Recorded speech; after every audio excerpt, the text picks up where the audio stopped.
Olá, boa noite a todos. Vamos dando início a mais um Momento Espírita Brasil. Hoje para falarmos do capítulo 3 do Evangelho segundo o Espiritismo, que trata sobre a passagem evangélica "Há muitas moradas na casa de meu Pai". Jesus, nesse capítulo, ele fala das várias moradas na casa de Deus. E quando ele nos trata dessas várias moradas, ele não nos fala apenas dos mundos físicos, dos mundos materiais. Ele está falando dos mundos espirituais, né? Além dos mundos materiais. É claro que no universo que Deus nos oferece como oportunidade de encarnação, nós temos muitos planetas. Nós temos uma infinidade de planetas que podem ser habitados por espíritos. O nosso planeta, o nosso espaço é composto por uma infinidade, né? Na Via Láctea, por exemplo, que é uma das menores do nosso universo, a Via Láctea é composto por uma infinidade de sóis, né? Uma infinidade de estrelas. E essas estrelas abrigam uma infinidade de um agrupamento de planetas, assim como o nosso Sol abriga uma série de planetas ao seu redor, inclusive nós, o planeta Terra. Então, se nós pararmos para pensar nessa vastidão do nosso universo, imaginarmos que só existe o nosso planeta Terra habitado, seria algo impensável. Até do ponto de vista estatístico, isso seria muito sem sentido, né? Ou seja, nessa variação, né? Nessa multiplicidade de planetas que existem no universo todo, pensar que só a Terra seria habitada. Não, né? Uma quantidade imensa de planetas, muito provavelmente existam outros planetas também habitados que servem de moradia para espíritos na sua busca do processo evolutivo. Mas evidentemente que Jesus, ele não falava apenas dos mundos materiais.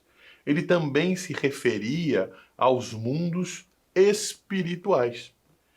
Existem, então, vários mundos que não são habitados do ponto de vista físico, material, com essa matéria grosseira que nós aqui falamos. Quando nós desencarnamos, nós habitamos uma região que é própria de uma determinada frequência vibratória relacionada ao nosso pensamento, relacionado aos nossos interesses, relacionado às nossas vontades, aos nossos desejos.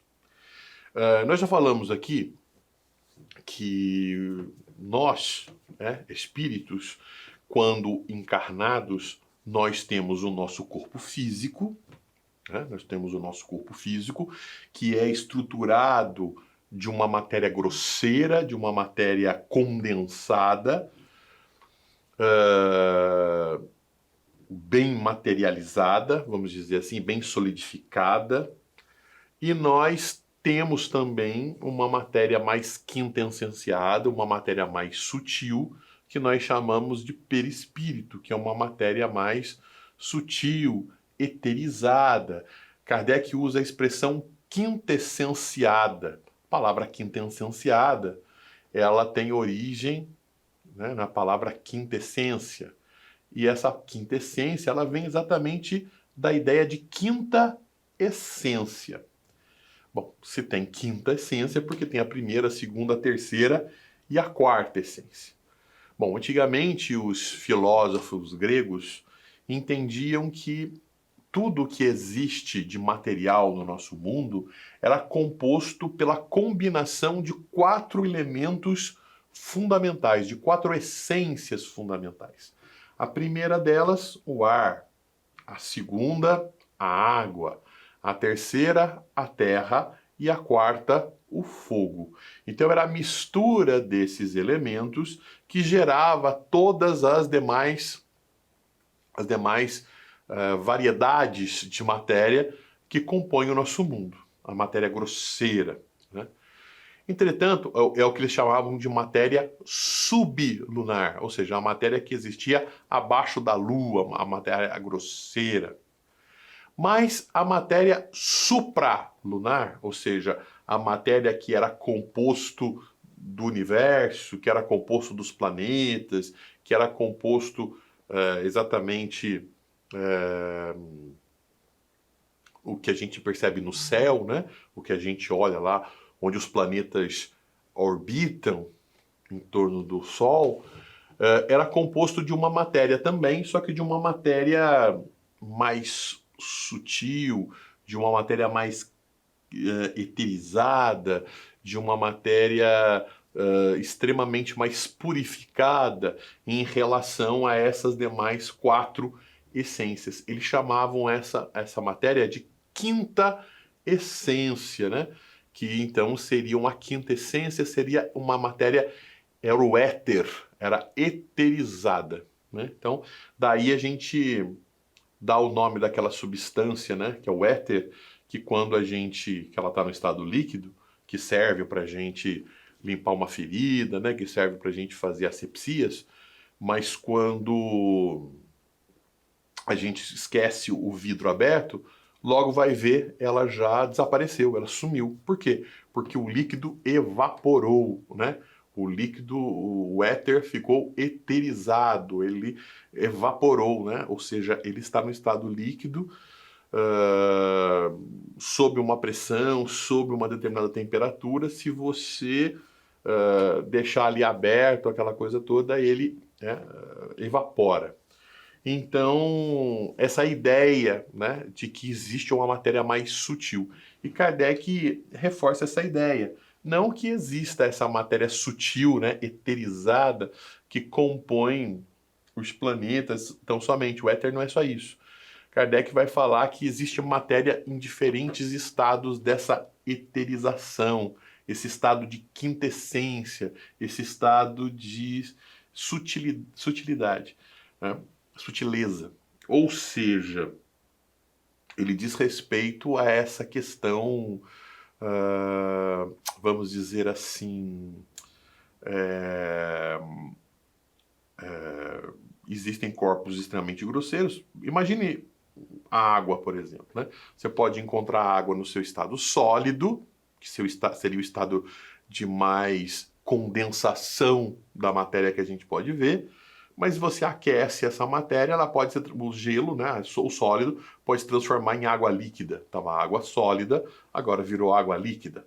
E se você continuar esquentando, ela pode se transformar em água vapor, né, em água no estado de vapor, no estado gasoso, não é isso? Muito bem. Você tem lá 3 estados físicos grosseiros até da matéria. Só que um bem grosseiro, o outro no seu estado mais quintessenciado. Kardec fala também da existência de matérias bem mais sutis, bem mais eterizadas que essas que a gente tem à disposição no mundo físico. E é essa matéria mais sutil, essa matéria mais eterizada, que nós encontramos à nossa disposição quando a gente desencarna. Inclusive, nós temos um corpo. Quando nós desencarnamos, o nosso corpo grosseiro, o nosso corpo mais material, que é esse, o nosso corpo físico, ele baixa a sepultura, ele é enterrado. Entretanto, nós vamos para o mundo espiritual com um corpo mais sutil, que é um corpo mais eterizado, mais sutil mesmo, né? Quintessenciado, que é o nosso perispírito. Bom, então, e a partir dessa matéria que nós temos à nossa disposição, nós agimos sobre ela e construímos. Então, veja, assim como nós, né, aqui nesse planeta, aqui na Terra, utilizamos a matéria à nossa disposição e construímos casas, construímos igrejas, construímos estradas, construímos automóveis, construímos móveis, né, para a nossa casa, para o nosso conforto. Quando a gente desencarna, nós também temos acesso a uma matéria mais quintessenciada, a uma matéria mais sutil, em relação a essa matéria grosseira. Então ela é mais sutil. Então, quando nós chegamos no mundo espiritual, nós continuamos tendo acesso a uma matéria. E como nós já estamos acostumados a produzir com a matéria que nós temos à nossa disposição, nós chegamos lá e continuamos a produzir. Nós produzimos matéria, nós construímos casas, nós construímos estradas, nós construímos móveis, nós construímos tudo. E é por isso que quando a gente chega no mundo espiritual, tudo vai parecer muito como se fosse aqui, né? Porque lá vai ter também construções, jardins, lugares bonitos, lugares belos, mas também vai ter lugares maltratados, lugares feios. E por quê? Porque a nossa construção, a nossa obra sobre a matéria depende da ação do nosso pensamento. É o nosso pensamento que dá características boas ou más para a matéria. A matéria, grosseira ou sutil, ela não é boa e nem má. Do ponto de vista moral, a matéria é neutra, né? A matéria não tem características. Então, a matéria, ela ganha características positivas ou negativas, boas ou más, do ponto de vista moral, a partir da atribuição moral que nós damos quando a fazemos, quando a construímos, quando a utilizamos. Veja, de uma barra de ferro, nós podemos construir um bisturi, que cura vidas. Nós podemos construir uma cadeira, que serve para descanso. Mas essa mesma matéria, bisturi, que serve para curar, ela também serve, dependendo das nossas intenções, para matar alguém.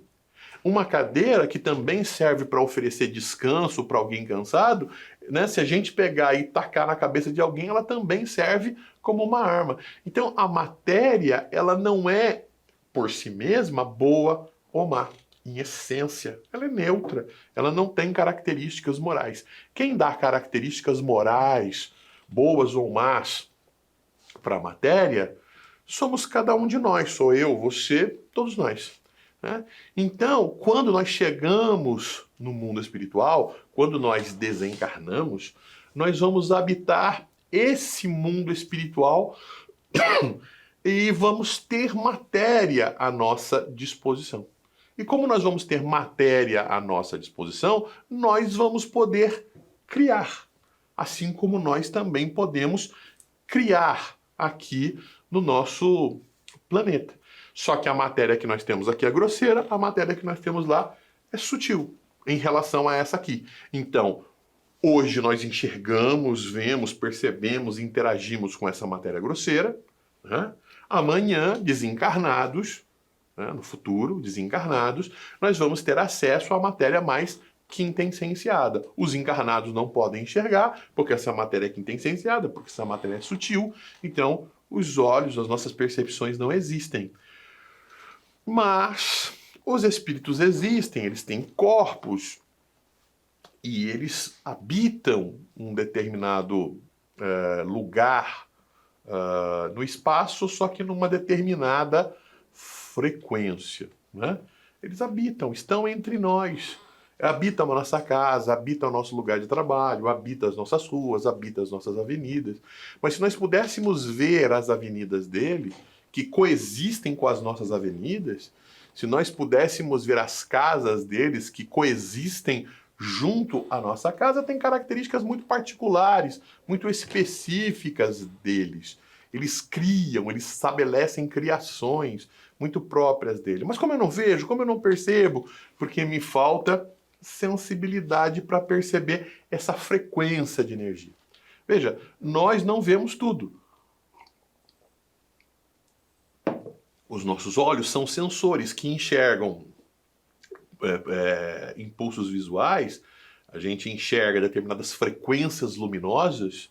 Veja, o nosso olho, ele é um sensor luminoso, ele é um sensor que capta luz. Mas capta luz, percebe luz numa determinada frequência. Assim como os nossos ouvidos captam som, mas dentro de uma determinada frequência. Existem faixas de frequências luminosas que os nossos olhos não veem. Frequências muito baixas, frequências muito altas, nossos olhos não veem. A gente enxerga dentro de uma faixa, de um espectro muito pequeno do espectro luminoso. Agora imagina o som, por exemplo, né? Nós ouvimos dentro de uma determinada faixa. Existem faixas que a gente chama de infrassom que nós não conseguimos ouvir, porque está numa frequência muito alta, muito baixa. Né? Assim como nós podemos ter o ultrassom, que está numa frequência muito alta e também a gente não consegue ouvir, né? Mas eles existem, né? Estão ali, estão emitindo sons, são possíveis de serem vistos, mas não por nós. Por quê? Porque nossos olhos, os nossos ouvidos, as nossas capacidades, os nossos sensores, os nossos elementos dos nossos sentidos não são capazes de captar essa frequência. Então os espíritos coabitam conosco. Agora, esses espíritos, numa determinada faixa de evolução, também não percebem outros espíritos que estão numa outra frequência evolutiva, né? Estão mais elevados, né? Eles têm um perispírito mais quintessenciado que o perispírito desses outros espíritos. Mas não estão desencarnados? Estão. O fato de estar desencarnado não permite que um enxergue o outro? Não. Quanto mais elevado é o espírito, mais invisível ele é para espíritos mais atrasados. Né? Então Jesus está desencarnado. Não é porque nós vamos desencarnar que nós vamos ver Jesus, que nós vamos ver a Deus, que nós vamos ver a outros espíritos luminares. Por quê? Porque vai depender da nossa faixa de evolução. Então, para cada faixa de evolução, nós podemos considerar um determinado mundo. Né? E nós nos aglomeramos, nós nos vinculamos, assim como na Terra nós nos associamos, nós nos vinculamos, nós nos aproximamos das pessoas, quando a gente desencarna, a gente também se vincula, a gente também se associa com outros espíritos. Quem são esses espíritos com quem a gente se associa? Espíritos parecidos conosco, espíritos que têm as mesmas características, que têm as mesmas intenções, que têm as mesmas vontades, que têm os mesmos desejos, que vibram na mesma faixa, que vibram na mesma frequência. Então nós nos associamos. Ora, se nós somos tristes, se nós somos chateados, se nós somos zangados, se nós somos raivosos, invejosos, egoístas, enfim, se nós vibramos numa faixa de negatividade moral, nós reproduzimos no entorno de nós esse tipo de melancolia, esse tipo de rancor, esse tipo de chateação, esse tipo de estado de espírito. Então, veja, um artista que está triste, que quer comunicar a sua tristeza, a sua depressão, a sua angústia, ele pinta quadros tétricos, ele pinta quadros depressivos, de tristeza, que você consegue perceber. Da mesma forma que um artista, quando ele está alegre, quando ele está feliz, ele também pinta quadros leves, quadros... O mesmo acontece com a música. Né? Então, músicas depressivas, músicas de tristeza. Na época dos meus pais, né, que eu peguei e cheguei a ouvir na minha infância, se dizia que quando se ouvia aquelas músicas tristes, se ouvia aquelas músicas de lamento, de lamentações, você estava na fossa. Ah, tá na fossa, tá triste porque terminou um relacionamento. Então você tá na fossa, fulano tá na fossa. Então fulano tá ouvindo músicas de fossa. O que significa isso? Aquelas músicas mais tristes, aquelas músicas de dor de cotovelo, que a gente costumava dizer assim, né? Da mesma forma que quando você está alegre, você está feliz, você ouve as músicas mais alegres, mais felizes e tudo mais. Então, ou seja, o que é a música se não uma ação material, um produto material sobre a matéria, né, a energia, som que a gente tem à nossa disposição. A mesma coisa,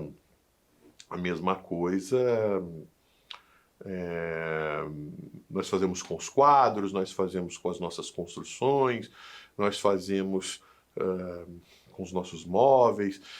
Então, você pode chegar no mundo espiritual e encontrar um lugar bonito, um lugar alegre, um lugar feliz,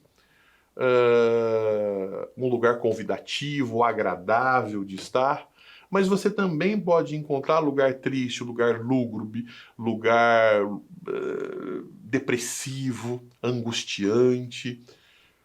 E exatamente por quê? Porque reflete o estado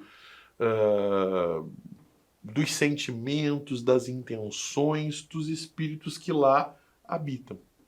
Né? Então, quando nós desencarnamos, nós vamos para um desses lugares, próprios da nossa frequência vibratória. Que lugares nós vamos? Nós vamos para os lugares mais elevados, para os lugares mais bonitos, para os lugares onde os espíritos estão mais alegres, ou a gente vai se vincular a esses estados mais inferiores. Isso vai depender muito da nossa condição mental, da nossa disposição mental. Isso não precisa, a gente não precisa desencarnar para viver. A gente pode perceber que você pode estar num lugar bonito, você pode estar num lugar, né, você pode estar num teatro, você pode, né, um teatro bonito, um teatro chique, com construções modernas, você pode estar num show de humor, onde o humorista é de primeira qualidade e faz rir a qualquer indivíduo desanimado. Mas se o seu estado emocional é um estado emocional triste, é um estado emocional chateado, é um estado emocional angustiado, por mais que seja uma piada alegre, por mais que seja muito engraçada, por mais que todos os incentivos sejam positivos, você não ri, você não está disposto, você nem quer ficar ali.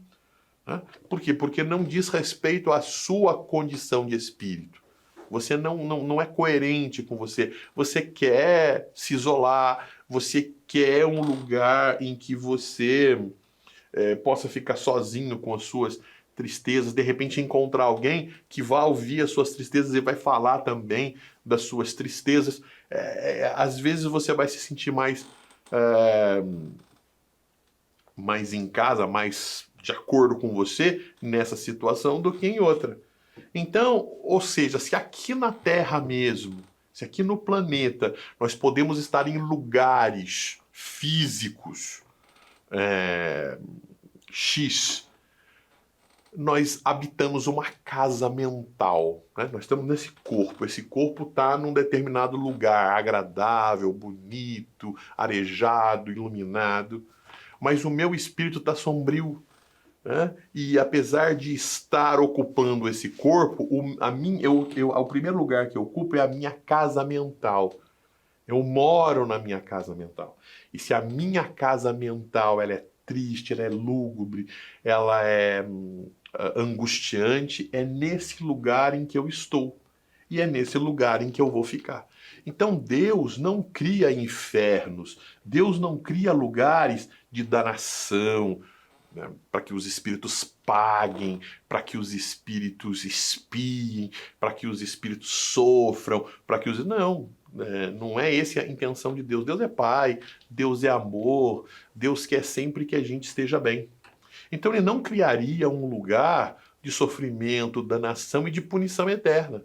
Então o inferno definitivamente não existe. Agora, o que existe é uma consciência culpada, é uma consciência perturbada, é uma consciência em distonia, né? Fora do tom com a harmonia universal, uma frequência desafinada com a estrutura do universo. E aí o indivíduo vibra numa faixa, tá numa determinada frequência de desânimo, de tristeza, né, de chateação. E essa condição é o que o indivíduo cria em torno de si uma ilusão de um lugar lúgubre, de um lugar triste, de um lugar depressivo, de um lugar feio, de um lugar não iluminado. E é por isso que alguns livros psicografados tratam dos lugares chamados umbrais, das chamadas zonas umbralinas, das chamadas zonas purgatoriais ou infernais. Né? Então, o que significam isso? Deus cria esse lugar? Não. O indivíduo cria para si esse lugar infernal, cria para si esse lugar de tristeza, esse lugar de chateação, em que ele fica lá. E ele vai ficando, enquanto ele não toma a decisão de sair de lá, ele vai ficando. E perceba que a gente se acostuma com tudo na vida, não? A gente se acostuma com tudo na vida. A gente se acostuma, a gente vai se acostumando, a gente vai perdendo a capacidade de ficar indignado. Esse é um grande problema. Um dia a gente sai e encontra um buraco na rua. E a gente fica indignado. Nossa, mas por que não arruma esse buraco? Como é que pode esse buraco? E a gente reclama, a gente chateia, a gente reclama um dia, reclama dois, reclama três. No quarto, a gente se acostuma com o buraco, até que um dia, quando a prefeitura vai lá e conserta aquele buraco, a gente passa até a sentir falta daquele buraco, né? Então, ou seja, porque a gente se acostuma, a gente deixa estar, a gente se acomoda muitas vezes em determinadas condições, né? É aquele aparelho em casa que não está funcionando, no dia que ele para de funcionar, a gente está numa indignação, a gente reclama, a gente se chateia, mas se a gente não toma a atitude de arrumar, passa um, passa dois, passa três, passa 4 dias, chega um ponto em que você se acostuma e aquele móvel vai ficando lá, e aquele aparelho vai ficando lá, ele não continua não funcionando, mas não tem problema, e pronto, e ele fica ali, né? Então, na verdade, vai fazendo assim na nossa vida, né? Quando a gente vai se acostumando com tudo que vão colocando, a gente vai aceitando tudo, a gente não busca, a gente não deseja para nós coisas melhores, coisas sempre diferentes, a gente vai aceitando as condições como estão. E aí, né? Se a gente não aceita as coisas como são, as pessoas começam a olhar e acham que aquele é lugar de lixo, que aquilo é lugar de coisa errada. As pessoas não acham grandes problemas e vão tratando, e vão jogando lixo ali, como se ali fosse lugar de lixo. Por quê? Porque como tá sujo mesmo, como tá de qualquer jeito, então as pessoas são assim. Então, quando as pessoas olham pra gente e vê que a gente não tem amor próprio, vê que a gente aceita qualquer negócio, vê que a gente não busca um outro direcionamento, elas nos tratam assim também. Elas passam a jogar lixo na gente, elas passam a dizer o que querem, elas passam a nos tratar assim e a gente fica nessa mesma condição, presos que estamos nisso. Então perceba que dependendo do estado emocional de cada um, dependendo do estágio vibracional, mental de cada um, nós constituímos o mundo, nós habitamos no mundo próprio. Nós dizemos então, Kardec nos fala, nós habitamos então uma casa mental diferente, uma casa que nos é peculiar, uma casa que é fruto da nossa realidade, onde a gente imagina as coisas, onde a gente entende as coisas de um determinado jeito, e a gente vive aquele mundo como se aquelas coisas que a gente imaginasse fossem verdadeiras. Isso, quando a gente vai ver, ela é completamente diferente. A gente está preso a uma determinada realidade. Mas quando a gente vai sair daquela situação, quando a gente vai buscar uma outra realidade, quando a gente vai buscar estudar, entender, a gente percebe que estava iludido, que estava vendo as coisas de uma maneira errada, que as coisas não eram exatamente assim, que podiam ser diferentes, e a gente muda, a gente se liberta. Né? Daí a frase famosa de Jesus, conhece a verdade e ela vos libertará. É isso? Então há muitas moradas na casa do Pai. Que morada você quer ficar, que você quer habitar? A alegre, a feliz, né? A divertida, ou você quer ficar nos cantos escuros, você quer ficar abandonado, colocado de lado, né? Então, Kardec faz uma divisão. Ele fala dos chamados mundos primitivos, daqueles mundos em que existe um primitivismo. A Terra já foi um planeta, um mundo primitivo. Ela já foi um mundo primitivo, né? Onde existiam aqui os chamados homens das cavernas. Eram homens, assim como nós. Mas como faltava conhecimento, a inteligência estava no seu processo inicial de desenvolvimento, eles viviam num mundo quase como verdadeiros animais, né? Eles não sabiam eles não tinham roupas corretas para se vestir, né? Roupas mais confortáveis, roupas mais resistentes, roupas em melhores condições como a nossa. Eles não tinham condições de lavar essa roupa como nós, então eles não tinham hábitos de higiene, então ficavam mais doentes, morriam mais cedo. Eles não tinham conhecimento sobre medicina, portanto, eles ficavam doentes e sofriam muito e não conseguiam se tratar e morriam muito jovens. Enfim, tudo isso. A partir do momento em que se desenvolve o conhecimento, a gente deixa de ser um mundo primitivo. A gente passa a ser um mundo de provas e expiações. E o que são os mundos de prova e expiação? São mundos onde a inteligência é interessante, onde a capacidade intelectual é interessante, onde a gente, então, usa a nossa inteligência para construir, para fazer, para produzir, mas a gente ainda vive uma ilusão moral, né? A gente ainda é infantil do ponto de vista moral, é infantil do ponto de vista das nossas emoções, nós somos imaturos psicologicamente, né? E aí a gente sofre por essa imaturidade psicológica, a gente sofre por se apegar a determinados prazeres materiais e abrir mão de sentimentos que são fundamentais. Não é verdade? Então a gente comete determinados erros de orgulho, de egoísmo, de inveja, né? E aí a gente acaba então criando dificuldades, problemas significativos para a gente. Então vivemos num mundo de guerra, vivemos num mundo onde temos grandes conhecimentos, mas usamos esses conhecimentos não para ser feliz, nós usamos esse conhecimento para nossa infelicidade, para nossa tristeza. Nós construímos armas ao invés de criarmos. Veja, hoje mesmo, ontem eu li uma notícia de uma mãe que andava armada e ela estava com a arma engatilhada e ela deixou que a bolsa dela caísse, esqueceu, bobeou, de repente por um motivo qualquer, ela deixou com que a bolsa caísse. E como a arma estava na bolsa e estava engatilhada, ela disparou quando caiu. E quando disparou, atirou e matou a filha dela. Então perceba como é que é isso, né? Nós sofremos, é um mundo de provas e expiações. É um mundo onde nós expiamos as nossas falhas. Veja, ela não precisava passar por isso. Se ela não tivesse uma arma dentro da bolsa, a criança não morreria. Mas por que ela estava com uma arma na bolsa? Porque ela se deixou levar por essa ilusão de que a arma protege. Como a arma pode proteger se a arma mata? Se a arma tira a nossa vida? Né? Se tira a vida de outras pessoas, podem tirar a nossa vida também. Né? E tirou a vida não dela, mas tirou a vida de uma pessoa muito importante para ela, que trazia felicidade a ela. Não é isso? Então, agora estão, né? Ela foi presa, mas aí o advogado tirou, né, até que ela seja julgada e uma série de coisas. Mas essa moça já está punida, né? Ela perdeu uma das coisas mais preciosas da vida dela, não é isso? Então perceba como nós trazemos algumas atitudes, por nossas atitudes, nós trazemos a infelicidade, nós trazemos a tristeza para perto de nós.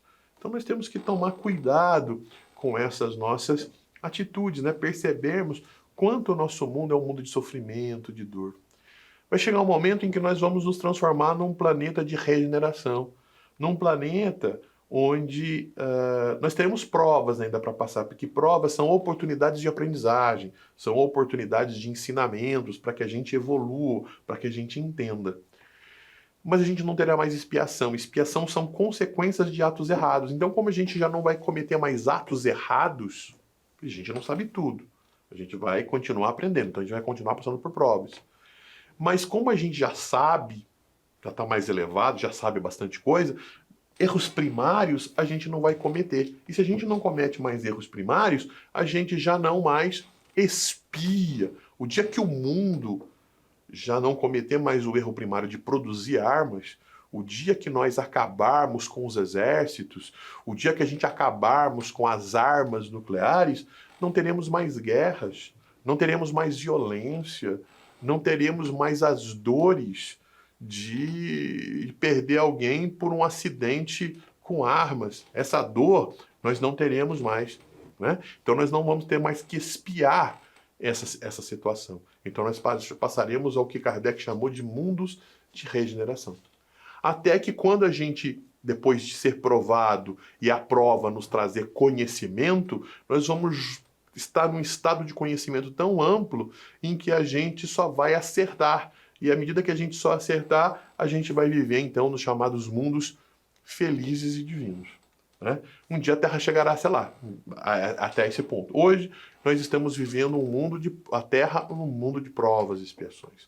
Um mundo de grandes avanços intelectuais, um mundo de grandes avanços da nossa inteligência, um mundo de grandes realizações tecnológicas, científicas.